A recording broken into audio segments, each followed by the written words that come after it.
Dear audience, at first take my salam. I hope that you and others of your family are quite well by the grace of Almighty Allah. দেশ ও দেশের বাইরে যে যেখান থেকে বসে আমাদের এই এপিসোড উপভোগ করছেন অনলি প্লাস টিভির পক্ষ থেকে আমি হুদা সকলকে জানাচ্ছি সাদর সম্ভাষণ। 7 দিন পর পেয়েছি ছুটি, তাই আজ আপনাদের দেখাতে নিয়ে যাচ্ছি আমঝুপির নীলকুঠি।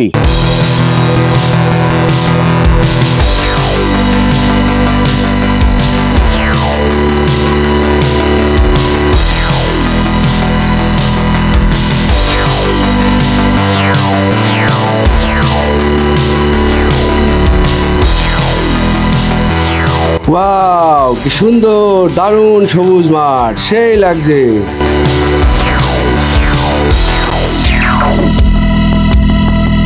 কিরে পেন্টু উস্তাদের দল, খবর কি? এই আস্তে চালা, আস্তে চালা, আস্তে চালা। ও সেই লাগছে, মাঠের মধ্যে দিয়ে চিকন একটি রাস্তা, খুবই সুন্দর লাগছে। নীলকুঠি কমপ্লেক্সে ঢোকার প্রধান গেট হচ্ছে এটা। গেটটা সুন্দরই আছে। প্রিয় দর্শক, এই জায়গাটি কোথায় এটা জানার জন্য এখন আপনাদের মনের মধ্যে করছে ছটফট, তাই বলে দিচ্ছি চটাপট। মেহেরপুর জেলা সদর হতে 6 কিলোমিটার পূর্বে আমঝুপি ইউনিয়ন, আর এই ইউনিয়নেই এই নীলকুঠির অবস্থান। এটা হচ্ছে নীলকুঠিতে ঢোকার প্রধান গেট। এই গেটে তালা লাগানো আছে, এদিক দিয়ে ঢোকা যাবে না। এই যে আমঝুপি নীলকুঠি জাদুঘর মেহেরপুর লেখা আছে। পাশে একটা পকেট গেট আছে, এই দিক দিয়ে আমাদের যেতে হবে। এই যে এই দিক দিয়ে। এটা হচ্ছে টিকিট কাউন্টার, জনপ্রতি 20 টাকা করে টিকিট। এই যে পকেট গেট, এই পকেট গেটটা দিয়ে আমরা ঢুকবো। নীলকুঠির সামনের ভিউটা দেখুন, অনেক সুন্দর, দারুণ লাগছে আমার কাছে। এটা হচ্ছে নীলকুঠির সামনের যে নীলকুঠি ভবনের সামনের যে দৃশ্যটা।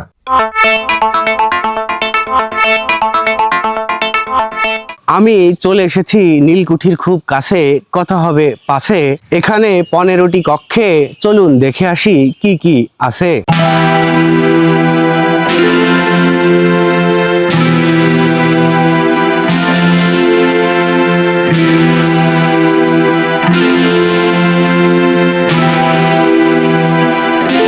এই রুমটা দেখুন, সবুজ কালারের, খুবই তেলতেলে পিচ্ছিল টাইপের একটি রুম।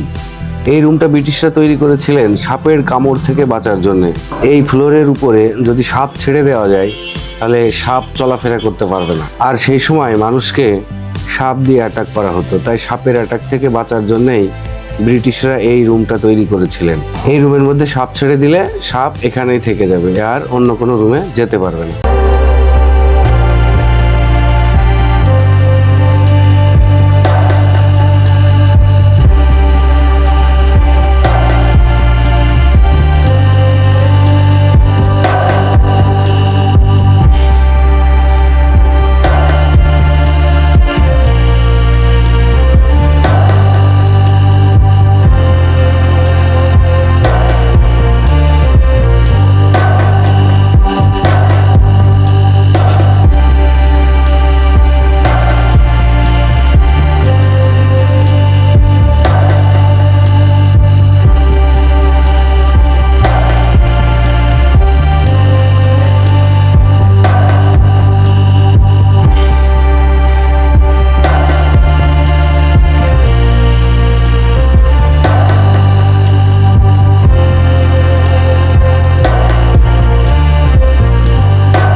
এটা হচ্ছে ফায়ার প্লেস, এটার মাধ্যমে ঘর গরম রাখতো ব্রিটিশরা।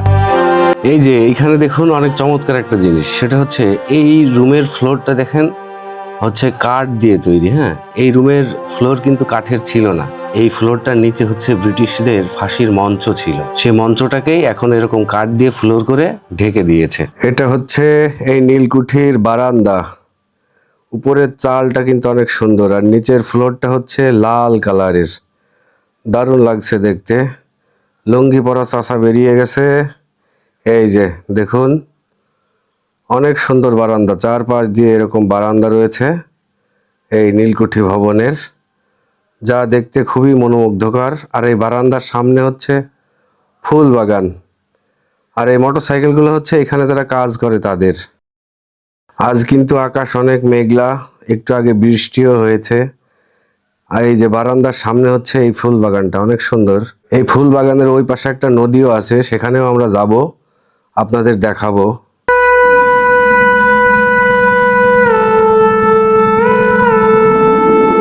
আর এই যে এখন যে গাছটা আপনারা দেখতে পাচ্ছেন, এটাই কিন্তু সেই নীল গাছ, এটাই সেই অভিশপ্ত নীল গাছ, যে নীল চাষ ব্রিটিশরা এদেশের মানুষকে জোর করে করাতো। এটা হচ্ছে ডাক বহনকারী কবুতরের ঘর, অর্থাৎ রাজাদের চিঠিপত্র বহন করতো যে কবুতরগুলো, সেই কবুতরগুলো এই ঘরে থাকতো। এই নীলকুঠি ভবনের এক পাশে এরকম সুন্দর মাঠ রয়েছে, দারুণ সবুজ মাঠ, নারকেল গাছের সারিও রয়েছে। ওই পাশে দেখা যাচ্ছে নদী, আমরা নদীর ধারেও যাব, আপনাদের দেখাবো।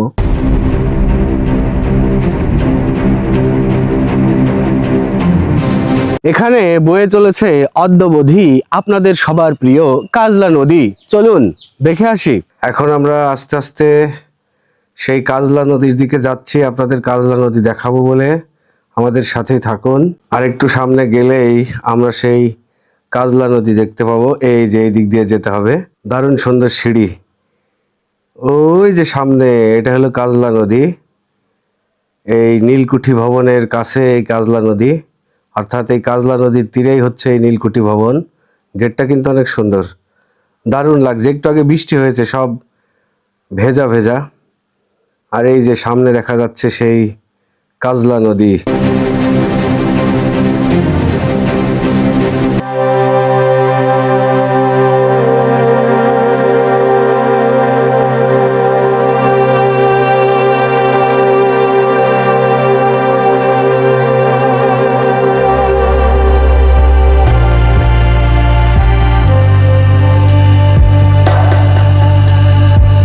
मिले हो तुम हमको बड़ा नसीबों से, तरा रा रा रा रा रा रा रा रा रा रा। আমরা কাজলা নদী দেখে এখন আবার নীলকুঠির দিকে ফিরে যাচ্ছি। এই যে এই সিঁড়ি দিয়ে নেমেছিলাম আমরা, ওই যে সামনে নীলকুঠি। এখন আমরা এদিকে বামে যাব, বাম পাশে কি আছে দেখবো।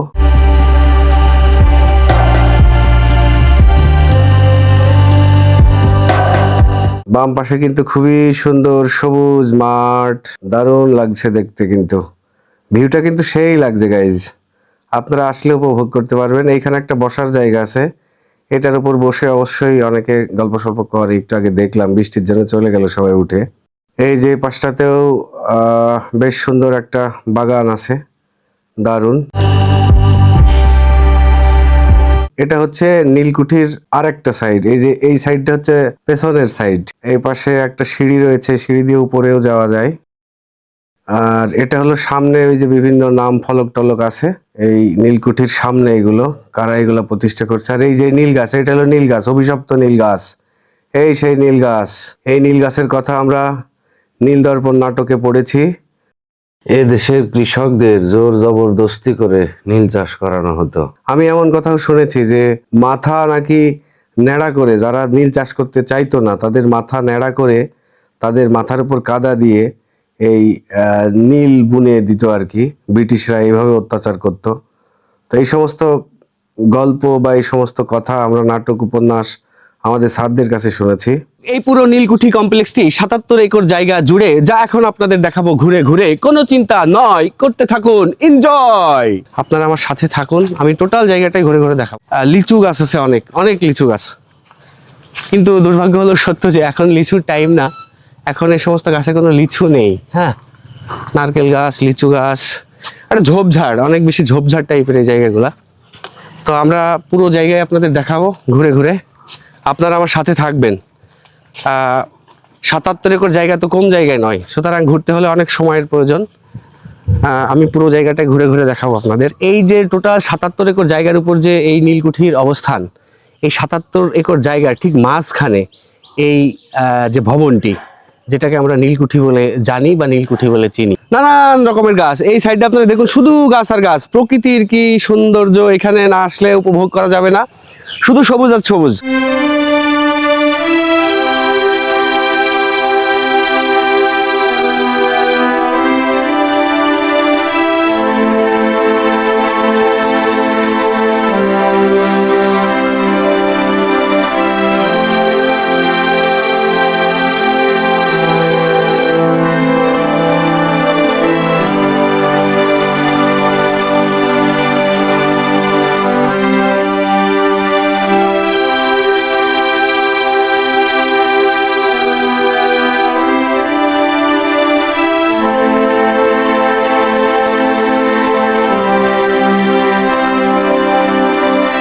অর্থাৎ এই সাইডটাই, নীলকুঠির এই সাইডটাই শুধু নানান রকমের গাছ আর সব সবুজের সমারোহ।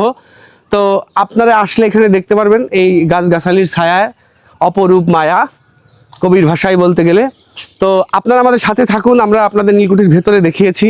এই সাইডটা দেখালাম নানান রকমের গাছগাছালিতে ভরা, আর অন্য সাইডে কি আছে সেই জায়গাগুলো আপনাদের একে একে দেখাবো। আপনারা আমাদের সাথেই থাকুন।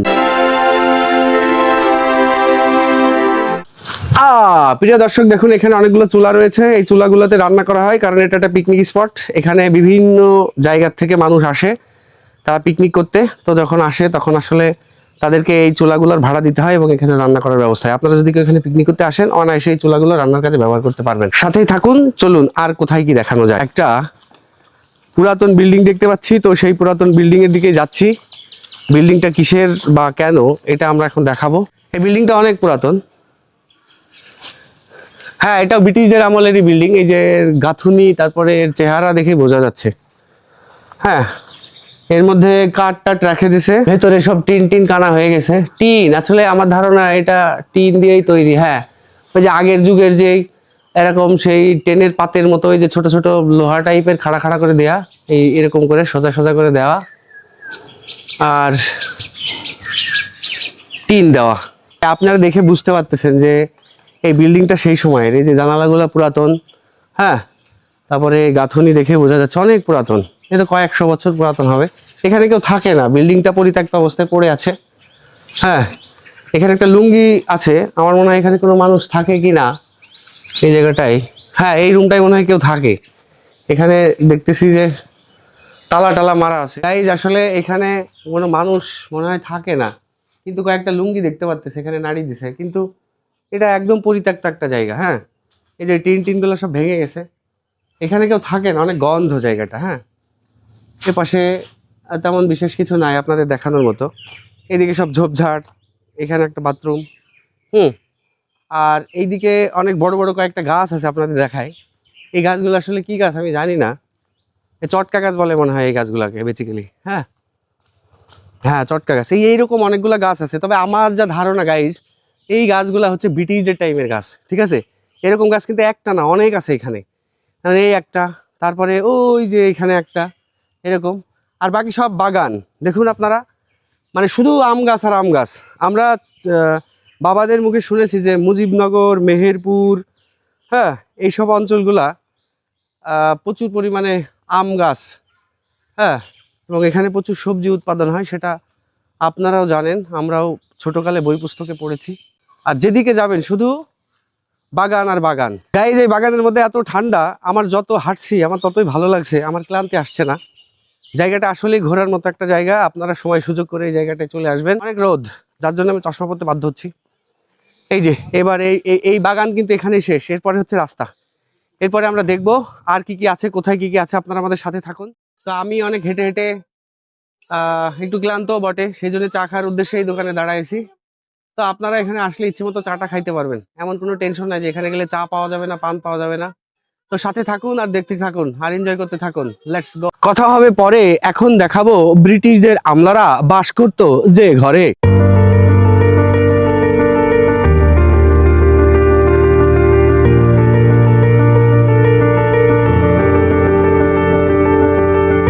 যেখানে বসে ব্রিটিশরা আদায় করত কৃষকদের কাছ থেকে কর। এখন দেখাবো সেই কাচারি ঘর। এখন আপনারা যে পরিত্যক্ত ভবনটি দেখতে পাচ্ছেন, এটা হচ্ছে ব্রিটিশ শাসকদের কর আদায়ের কাচারি ঘর। অর্থাৎ প্রত্যেক বছর কৃষকদের যে কর দিতে হতো তাদের জমির, ব্রিটিশরা হচ্ছে এই ঘরটায় বসে কর আদায় করতো, আর কৃষকরা সবাই এখানে কর দিতে আসতো। দেখুন, এটাই হচ্ছে সেই ভবন, এখন পরিত্যক্ত অবস্থায় কালের সাক্ষী হয়ে দাঁড়িয়ে রয়েছে। সেই সময়ের ডিজাইনকৃত একটি ভবন, খুবই সুন্দর লাগছে দেখতে। ভবনটি কিন্তু দারুণ, সবকিছু মিলাই এখনো দাঁড়িয়ে রয়েছে। ভবনের পিলারগুলো অনেক মোটা মোটা।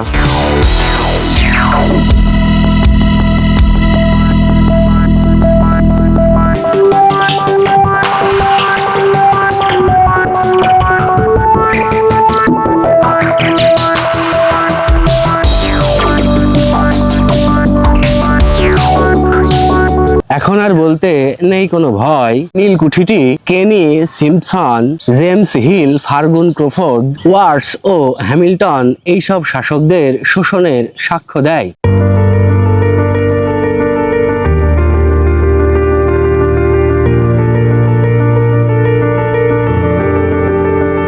এটা হচ্ছে হাওয়া ভবন।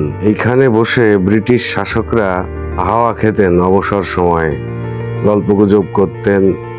আর এই হাওয়া ভবনটা এমন জায়গায় তৈরি করেছে, এই হাওয়া ভবনের চারপাশে ফাঁকা, কোনো ঘরবাড়ি নাই, শুধু বাগান আর এক পাশে ফাঁকা জায়গা, যে দিক দিয়ে বাতাস আসে। মানে হাওয়া খাওয়ার জন্য খুবই পারফেক্ট একটা জায়গা।